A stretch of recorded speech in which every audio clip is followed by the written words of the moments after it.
So welcome to the second part to this topic of vector spaces under this treatment of calculus.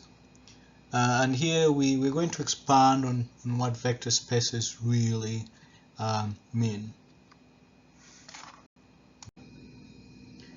So the first thing we'll look at is the commutative and associative laws. And commutative really just means to commutate, to swap spaces. If, for example, you're adding A and B, that's the same as B plus A, so you've commutated A and B. And then associative, if you have A plus B plus C, you can add A and B first, and then add C, or you can add B and C first, then add A. So you're associating two groups first before you proceed and finish up the operation. So what we're saying here is that commutative and associative laws of vector addition apply to finite set of vectors.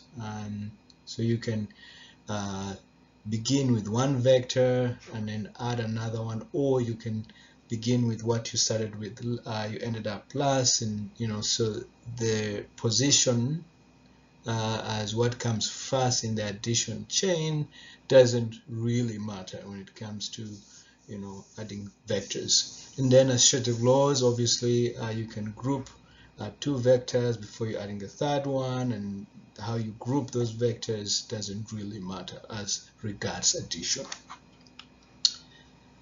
So what we're saying that if V is a finite vector space and alpha A, alpha B, alpha C are elements of this vector space, then adding alpha A and B first and then adding alpha C is the same as adding alpha C to alpha A plus. So you've commutated these two vector combinations. And then applying the associative laws, you can group alpha C and A and then add alpha B afterwards, or you can group alpha C and alpha A first and then add alpha B. So this is straightforward, but we know this from basic arithmetic, but it also applies to vectors and vector spaces. So if we take the index set I being equal A, B, and C, consisting of A, B, and C elements, then we can say that the summation of all elements, or vector elements, alpha with index alpha I holds however way the index is taken. We can also express vectors alpha I, index I, as an n tuple. So it's a set of all the vectors, and then can add them up in their natural order. So what we do have now is we can come up with a theorem which tells us that if A is a non-empty subset of a vector space V, then the set LA of all linear combinations of the vectors in A is a subspace, and it is the smallest subspace of V, which includes the set A. So we'll look at that aspect of vector spaces and then also linear combinations of vectors within a vector space. So what it's telling us that the set of all linear combinations of vectors in a space A is a subspace, and then that is the smallest subspace of V, and it also includes the set A. So a vector beta is called a linear combination of a subset A of the vector space V if beta is a finite sum xi alpha I, where I is the index, where alpha I are vectors which are all in A, and then we have scalars xi that are arbitrary. It's like a weighting process where you're adding the vectors in A, but each vector might have an arbitrary weight to them. So thus, if A is a subset t to the n from 0 to infinity, which is a subset of the real numbers, so of all monomials, then a function f is a linear combination of the functions in A if and only if it is a polynomial function. So here we're having a real number that is raised to a certain number, and then if we have a linear combination of that amounts to a polynomial function. If A is finite, it is often useful to take the index set alpha I to be the whole of A. So we have I being the index that spans the entire element space in A, and to simply use 0 coefficient for any vector missing from the sum. So we'll have an example here. If A is a subset, sine t, cosine t, e to the power t, where we have this vector in time domain, we have t spanning a couple of parameters, and so this is a subset of r raised to r.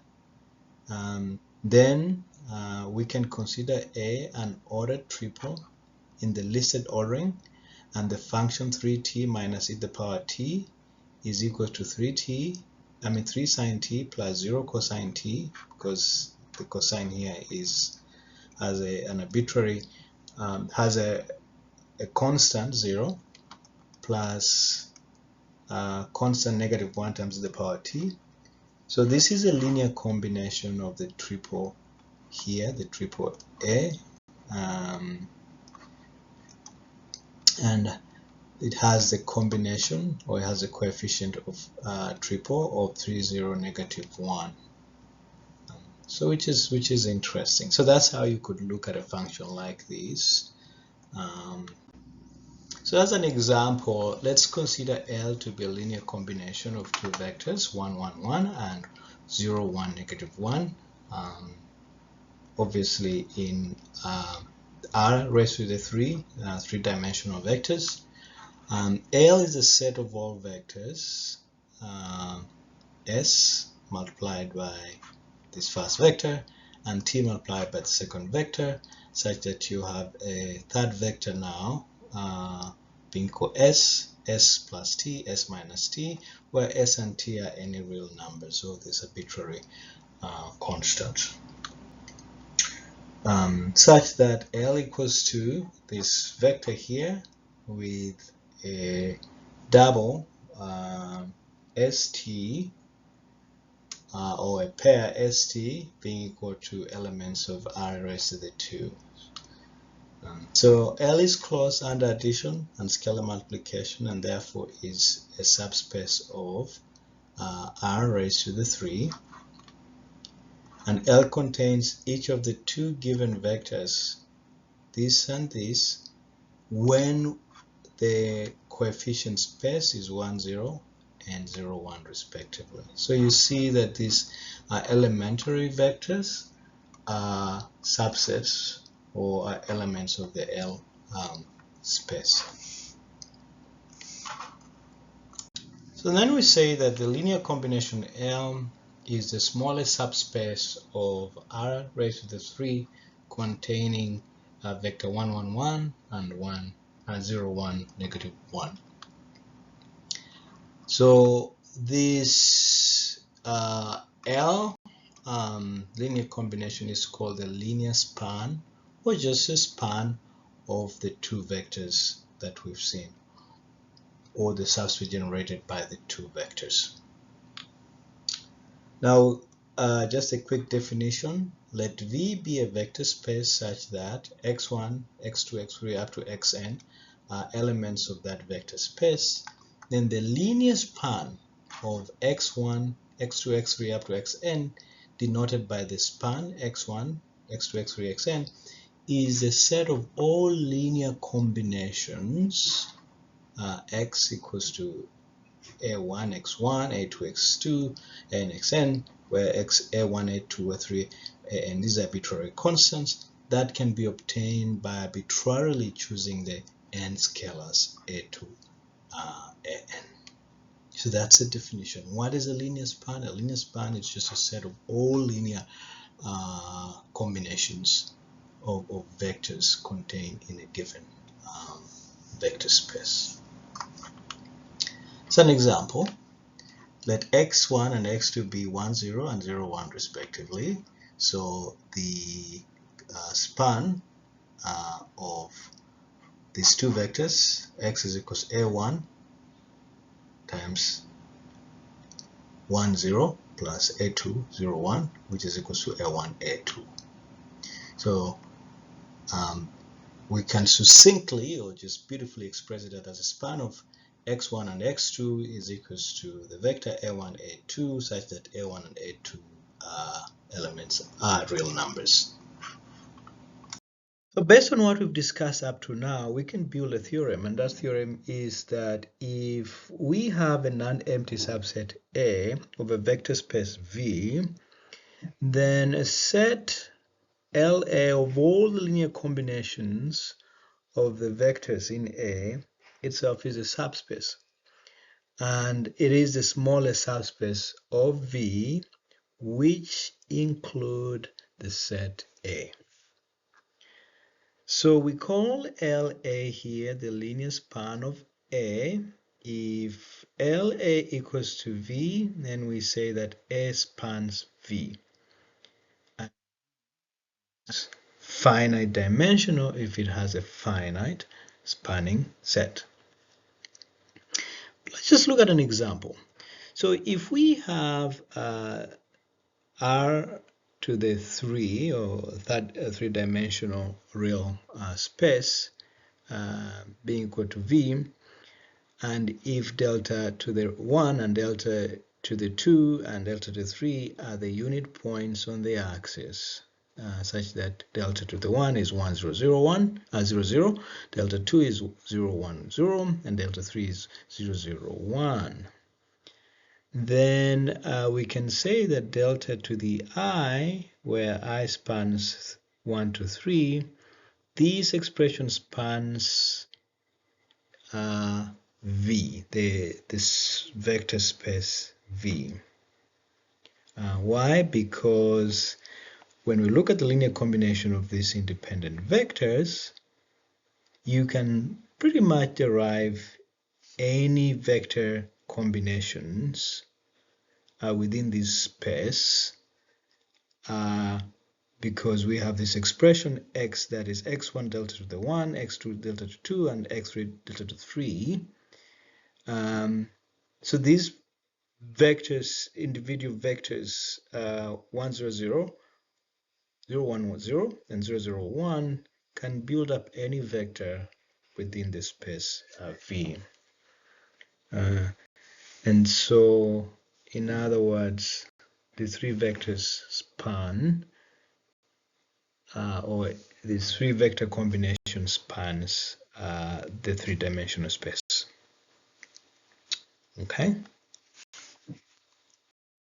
So a few things to note about linear transformations. That first, the general function space R to the A and the subspace E of AB, in other words, the closed bounds of A and B, expressed as R to the closed bounds of A and B, both have the property that in addition to being closed under the vector operations, they are also closed under the operational multiplication of two functions. So that we can also say that pointwise product of two functions is again a function itself. So if you have the pointwise product fg of a function at a particular point A, also expressed as fa times ga,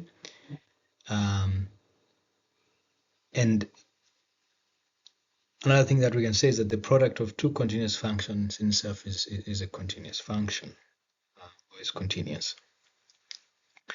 One other important thing we can say is that, and then this happens to be a definition, is that if V and W are vector spaces, then a mapping T from a vector space V to vector space W is a linear transformation or linear mapping if the mapping of the sum of two vectors alpha and beta is the same as the sum of the mapping of the independent vectors alpha and beta. For all the vectors in the vector space V.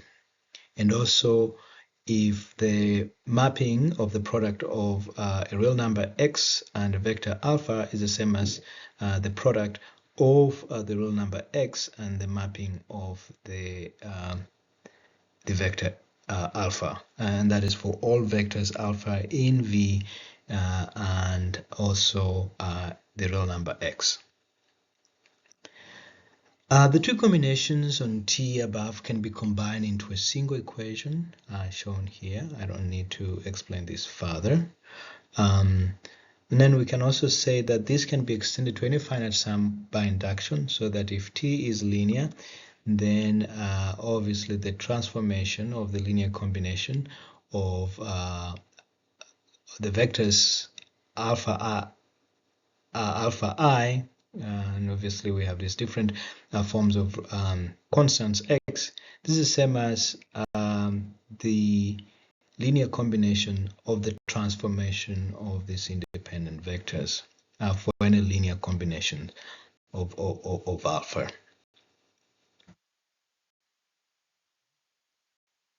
We have a very beautiful example here, and this example actually we've looked at it before, but we're going to use this in a different context. So assume we have a triple, and a triple that means that we have three items, and this independent, each item is obviously a vector in this case, such that fi is a function, and we have three functions with the respective index 1, 2, 3, such that each function is in the R to R, and where f1 is sine t, and f2 is cosine t, f3 is e to the power t. Then for each triple of numbers in this, these are just different arbitrary combination of real numbers, and this obviously real numbers, three real number combinations, so in other words R to the 3, we have a linear combination xi fi with xi being combination coefficients, sorry. So we have this function here where we are taking these three real numbers combination, and we are coughing out a R to R output. So this can be seen as a mapping from the three independent numbers or coefficients to a function that is R to the R. So this is a transformation, right? And if we take these independent functions to be sine, cosine, e to the power t, and this to be denoted by delta 1, delta to the 1, delta to 2, and delta to 3 respectively, such that this transformation is a sum of the independent transformations. We can see clearly that this here is a linear transformation, in that the summation here is the same as the sum of the independent transformations, right? Which is really cool. So we have another theorem that we'll look at, and I mean we shouldn't really be bogged down by what is a theorem and what is not, but I think what a theorem really does is it puts concepts into some form of perspective. So if we have a B or beta J, where J is an index from 1 to n, and we set that such that it's any fixed n tuple of vectors in a vector space W. So these are n vectors in a vector space W. Then the linear combination mapping moving from this vector to a weighted sum of the independent vectors is a linear transformation T from space R to the n to vector space W, right? And what also is important to see is that this transformation T of these independent delta J's into a beta J for J equals to 1 to n. Now, conversely, if T is any linear mapping from R to the n to W, and if we set beta J to be equal to this transformation in bracket delta J, and we saw initial those delta J's to be those unit vectors for J equals to 1 to n, then T is the linear combination mapping. T is the linear combination mapping. If alpha is an n tuple of these vectors, alpha 1 to Ln, is an n tuple of vectors in a vector space W, let L alpha be the corresponding linear combination mapping.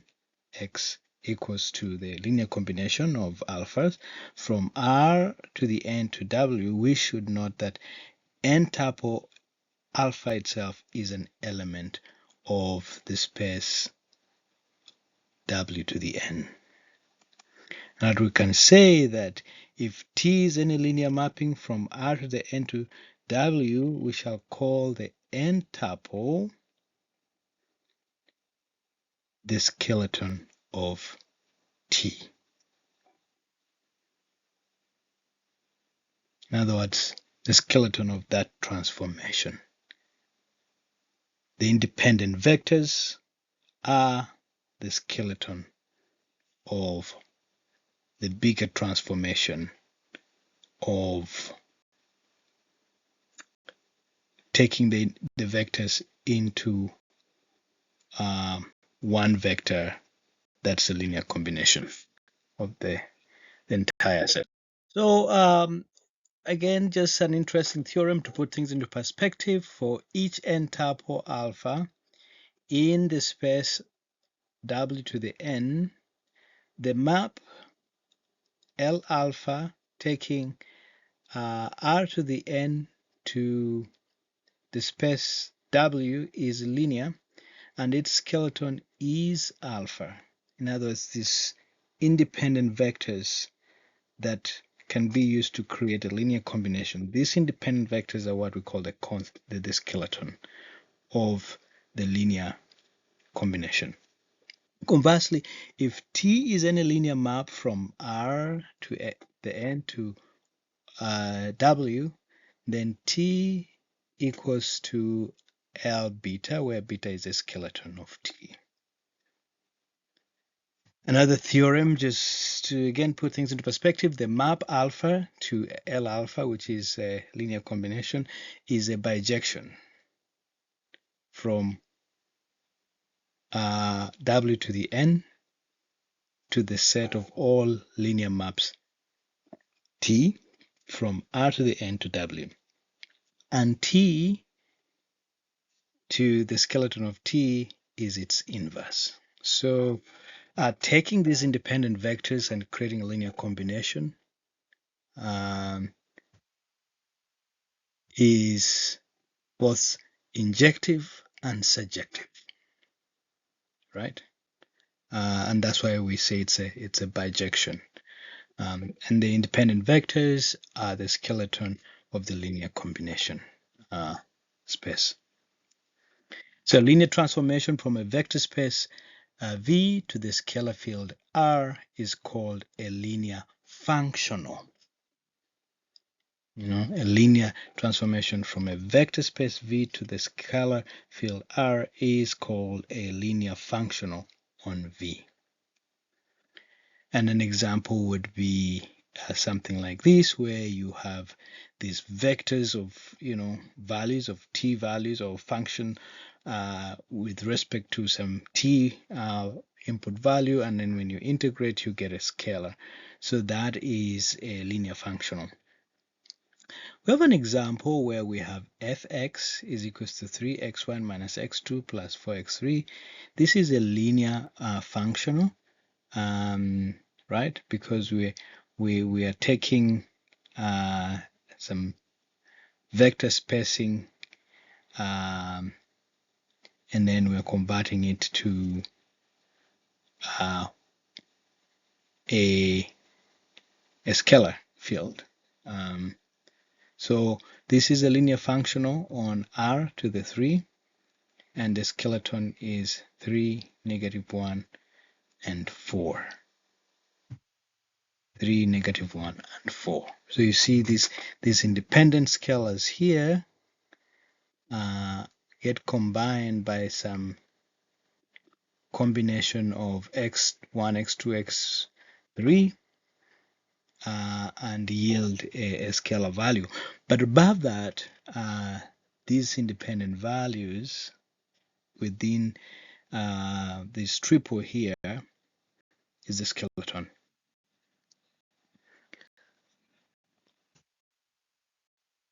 Forward, if we consider the codomain space of T, and that is what T transforms into, that space, the result space, to be Cartesian space, R to the M, and the domain, the input of space R to the 3. Each vector, beta I, being equal to T in bracket delta to the I in the skeleton of T, is now an M tuple of numbers. Okay? And if we picture the M tuple as a column of numbers, then the three M tuples beta I can be pictured as a rectangular array of numbers consisting of 3 columns, each of M numbers. If we take a Tij to be the ith number in the jth column, the doubly indexed set of numbers Tij is called the matrix. The doubly indexed set of numbers Tij is called the matrix of the transformation. We call it an M by 3 M times 3 matrix consisting of M rows and 3 columns. The matrix determines T uniquely since its columns form the skeleton of T.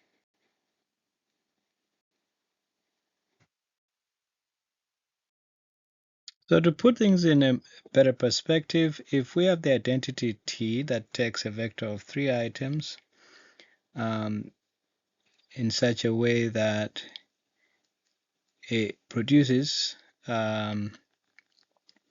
this linear combination where we have this arbitrary constant xj, where j spans from 1 to 3, and then we have a transformation of these vectors that represent linear points on whatever space we're talking about. So this transformation is considered to be Bj. So if this transformation amounts to an M tuple, Tx, and this process here allows this tuple to be calculated explicitly from the initial 3-item vector x and the matrix Tij. Now we can picture this up, right? So we have this output vector, the M tuple, resulting from this linear combination x1 of a linear combination of three M tuples. And as you can see, the first M tuple is consisting of Ti1, Ti2 is the second, Ti3, and obviously I goes from 1 to M. So we have T11, T12, T11, T21 up to TM1, T12 up to TM2, and the last one obviously T13 up to TM3. And then we do have these arbitrary constants x1, x2, and x3 as our input. So that form of transformation obviously is interesting because now we have this output y and then this independent M tuples beta 1, beta 2, beta 3. And since the Tij item, or is the ith number in the M tuple Bj, the ith number in the M tuple now can be calculated by now. We can swap the Bj for Ij very easily. And if we let y to be the M tuple now, Tx, which is the complete transformation, then is consisting of this ith 1 to M, which is a summation from j equals to 1 to 3 of Tij, xj, and I spans from 1 to M, j from 1 to 3. So now this obviously results with the set of M scalar equations being equivalent to one vector equation, y equals to Tx. Okay, so you have these M scalar equations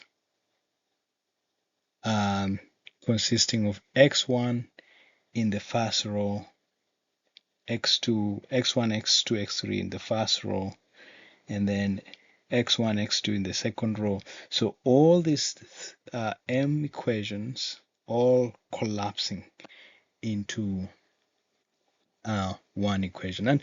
And later we'll look at this as a form of matrix multiplication where we have a vector multiplied by a matrix to yield us a vector of M items. It's obviously getting a little bit convoluted. So theorem number 1, which says that every linear mapping T from R to the N space to R to the M space determines the M by N matrix. T equals to Tij, having the skeleton of T as its columns, and the expression of the equation y equals Tx in linear combination form is equivalent to the M scalar equations, right? So we have M rows that give us the M equations. Conversely, each m by n matrix T determines the linear combination mapping having the columns of T as its skeleton. And the mapping T to capital T is therefore a bijection form from the set of all m by n matrices to the set of all linear maps from R to the n to R to the m. A linear function f on Rn to a linear mapping from Rn to R to the 1. So it must be expressed as by 1 by n matrix. That is then an n tuple B in R to the n, which is the skeleton of f as viewed as that may be viewed as a matrix of one row and n columns. Just to summarize what we've talked about, we started by looking at the commutative and associative laws of vector addition. We looked at linear combination of vectors, and the important thing there was that you have vectors in a vector space or in a subspace that can be combined by a set of arbitrary real numbers to form vectors, right? And these vectors can take a wide range of vector formations based on the constants or the weight by which you combine them. And we saw that that linear combination set of the vectors is the span of the base set of vectors. Yeah. And then we looked at the issue of linear transformation of vectors and what amounts to that, where you have two vectors or n vectors, and then the transformation of the sum of these vectors being equal to the sum of the independent transformation of the vectors. Or if you have a constant multiplied by a vector and you transform that, it's the same as the constant for which you multiply the initial vector times the transformation. So if that is held, then that's a linear transformation. Then we talked about the skeleton of a vector space, and we saw that if you use a combination of vectors to come up with a linear combination space, then the initial set of vectors is what is called the skeleton of that vector space. And then we talked about matrix of transformation.